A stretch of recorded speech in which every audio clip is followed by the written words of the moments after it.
At some point in your guitar learning journey, you're going to be approached by somebody asking if you know what the numbers system is. And I trust that you've clicked on this video because you yourself are excited to learn the Nashville Numbers system or something to do with numbers. So in today's video, I want to do a thorough walkthrough of what the numbers system is, how do we implement it in our guitar playing, because honestly, when it comes to learning how to play new songs or how to come up with clever arrangements that can fit on like one tiny note card, learning the number system is going to dramatically increase not only your abilities as a guitar player, but also your ability to collaborate with other musicians out there. My name is Chris Green. I want to introduce myself and say hello. Welcome to this channel, Learning Guitar with Chris Green. This channel is dedicated to absolute beginners, whether you've never touched a guitar before or you're looking for some more advanced techniques. This channel is for you. The best thing you can do to support the channel is hit the like and subscribe buttons. Now, I do have a Patreon link in the description below. All access members, whether you're a member here on YouTube or you're over on Patreon, you can get a nice printout of the note cards that I use in my videos. So I will be mentioning a few things from my earlier videos on Music Theory 101. I want to encourage you to go check those out at your convenience. But everything else in this video, I'm going to speak very much on a beginner-friendly level. So let's talk about numbers. Now, as we're talking about on the guitar, you may not know, like, what is the practical application of why bother going through memorizing these numbers? So if you were having to, let's just say we had the lamest song in the world, and that song sounded something like this.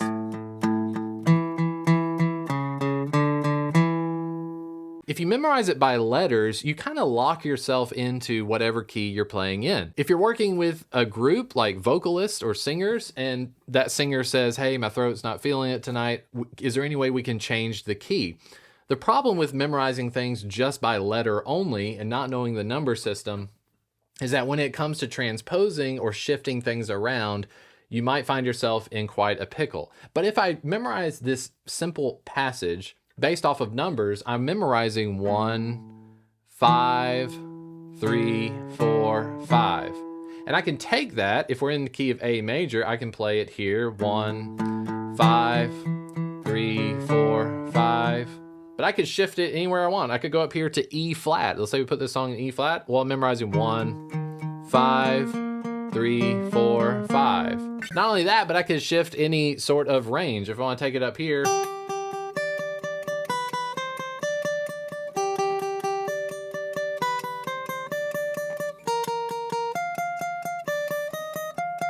so the huge benefit of the numbers is that it's a lot easier for me to memorize 1, 5, 3, 4, 5 than it is to sit here and give everything the letter value, A, E, C sharp, D, E. Now, it would be great and it is very useful for you to be able to know what notes you're playing, but if you're in a situation where you have to play a lot of songs, it's going to save you a lot of time and a lot of brain power when you start thinking of numbers instead of individual letters. You'll be able to transpose songs like never before, but you'll also be able to carry things up and down the guitar neck to different positions. So here on this first note card, I want to give you a little snippet of what we're talking about today. The number system is simply taking a major scale that we have written out, a G major scale for this instance, and we're giving it a number value. So instead of saying G, A, B, C, D, E, F sharp, and G, which would be a G major scale, we are assigning a number to each of the letters. 1, 2, 3, 4, 5, 6, 7, and then G is at the top. You can either call this 1 or personally, just my own little taste. If I'm talking about an octave above G, sometimes I'll write in an 8, just depending on what you're playing. So the Nashville number system will typically put a lowercase m next to certain numbers. We're going to talk about why in this video, but the Nashville number system will typically go 1, 2m, 3m, 4, 5, 6m, 7 diminished, and then 1. We're going to explain all this in today's video, so that's where we are headed. You've typically, if you've heard about the circle of fifths or you've been watching any of my other videos on music theory, the circle of fifths essentially shows us all of the keys in Western music. So here we have at the top, we have C major. C major has a 0 next to it. The number next to each of these keys refers to how many sharps or how many flats are present in the major scale. So C has 0. If you play a C major scale on the piano, you will just be playing all white keys. It is just C, D, E, F, G, A, B, and C. As you go to the right around the circle of fifths, you typically have sharps. So G major has a 1 next to it. That is because in the key of G major, a major scale, It just has F sharp. There's only one sharp in the key of G major, and that is F sharp. Then you go around in a movement of fifths. So from G to D, that is a fifth. D to A is a fifth. And you can see they increase in number value. D has 2 sharps, A has 3 sharps, and so forth. If you go to the left of C major, you have the flats. So F has 1 flat, that is a B flat. B flat has 2 flats, that is B flat and E flat. If any of this is confusing for you, I've done an entire series of videos, Music Theory 101. You can go check that out on your own time. So essentially the circle of fifths in Western music is going to cover just about every single song that you could be playing. I highly encourage you to check out the circle of fifths. We are going to center in for most of this video on G major, but just know that everything in this video is going to apply to all of the other keys as well. And that's the great thing about numbers. So a G major scale, if you don't know how to write out a major scale, whole, whole, half, whole, whole, whole, half. So this is the formula for a major scale. Again, I've covered this in previous videos, so go check out Music Theory 101 for guitar players if you do not know what this is. So with the major scale, that is how we get the notes that we are in. I've kind of bracketed off our half steps here. So from B to C, that is a half step. From F sharp to G at the end, that is a half step. And each letter is going to get its own number. So when I'm writing out a major scale, or particularly when I was starting out writing out a major scale, I want you to start with whatever key you're in. So if you're in the key of G, G is 1. If you're in the key of F sharp would be 1. If you're in the key of B major, B would be 1. All right. From there, you just want to list out your musical alphabet. So I wouldn't even care about sharps and flats. I would just tell you to start on G, and I want you to go up 7 notes. So we have G followed by A, B, C, D, E, F, G. Then you need to worry about how many sharps or how many flats do we have. G major has 1 sharp. If you use the formula whole, whole, half, whole, whole, whole, half, you have F sharp there. So we assign a number to each of the letters. So if I say 1 in G major, 1 is G. If I say 2 in G major, the 2 is A.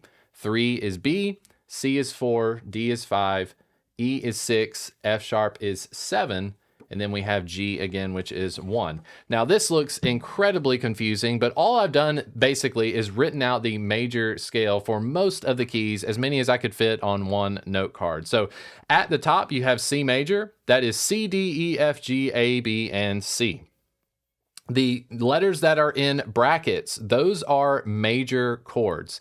So what I want you to notice is that in every single key, the 4 and the 5, like in the key of C, we have C is 1, F is 4, G is 5. C major, F major, and G major. That's very important. So as you look at the keys here, these major scales, what you'll notice, if you've been playing music for a while, you'll notice a lot of familiar chords. So in the key of A major, for instance, D and E are the 4 and 5. If you're playing a song in the key of A major, particularly like Western pop music, D and E will pretty much always be major.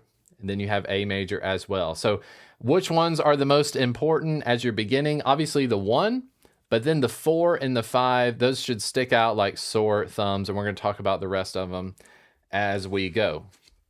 So here's a little printout of the numbers system.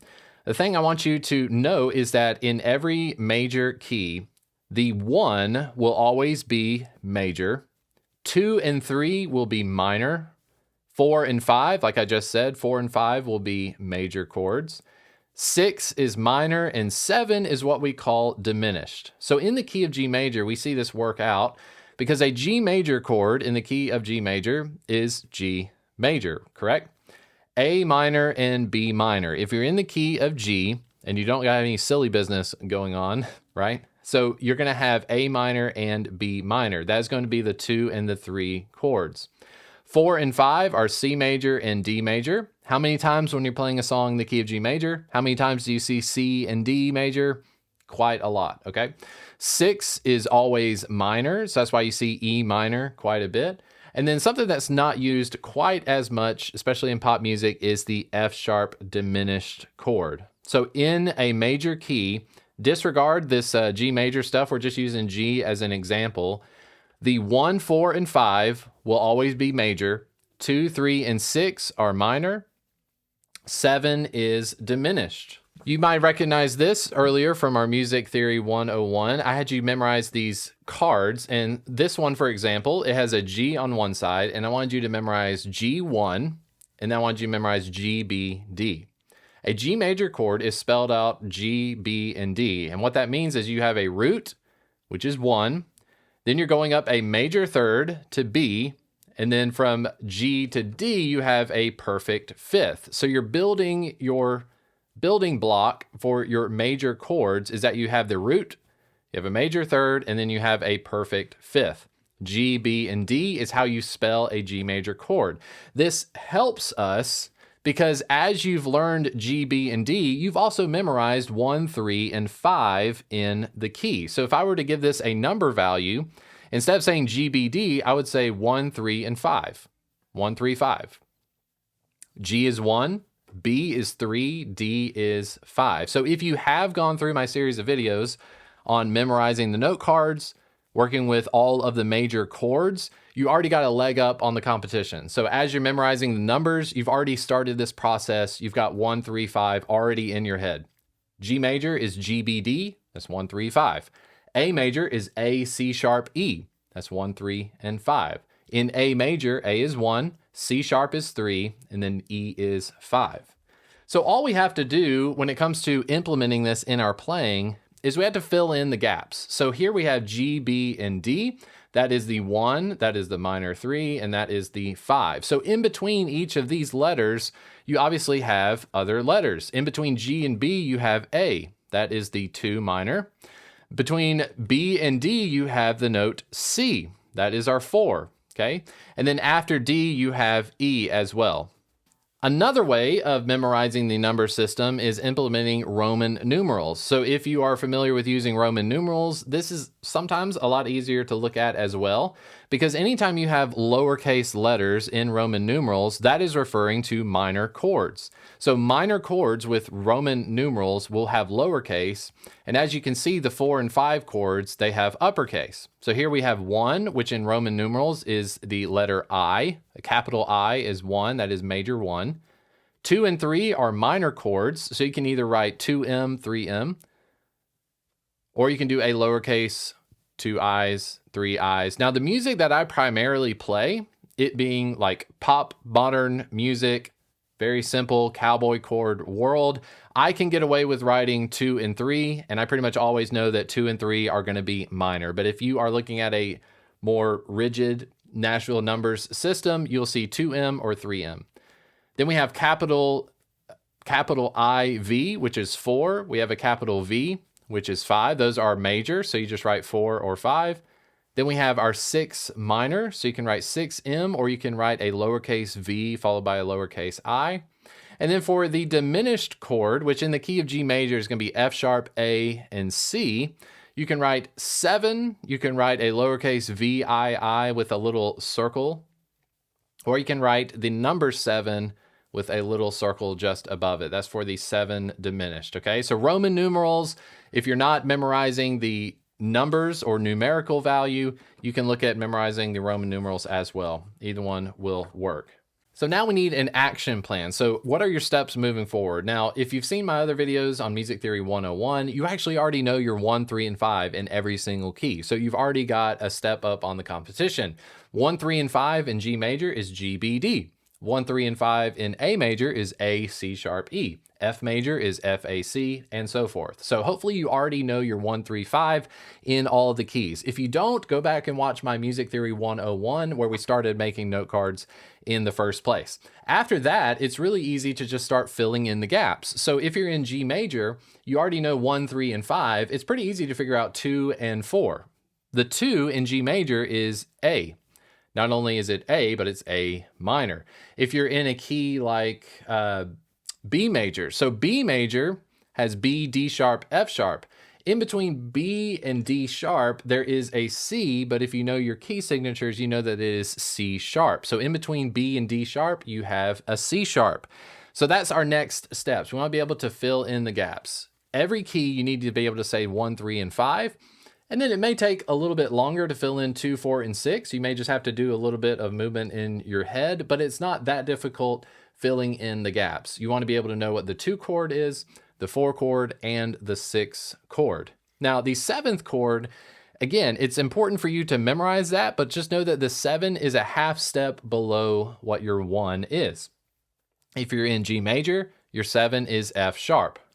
F sharp is a half step lower than G major. So A major, if A is 1, G sharp is 7. So typically when I'm thinking about 7, I'm thinking of a half step lower than 7. I'm not thinking going above the root, okay? Seems like a further jump from there.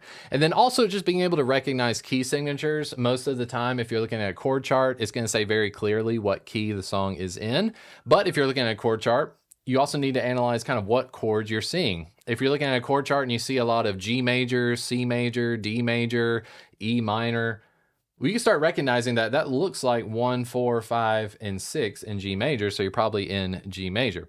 If you're looking at a chord chart and you start seeing sharps and flats, you need to start thinking to yourself, okay, I'm seeing a lot of B flat, I'm seeing a lot of C major, I'm seeing a lot of A minor, I might be in the key of F major, okay?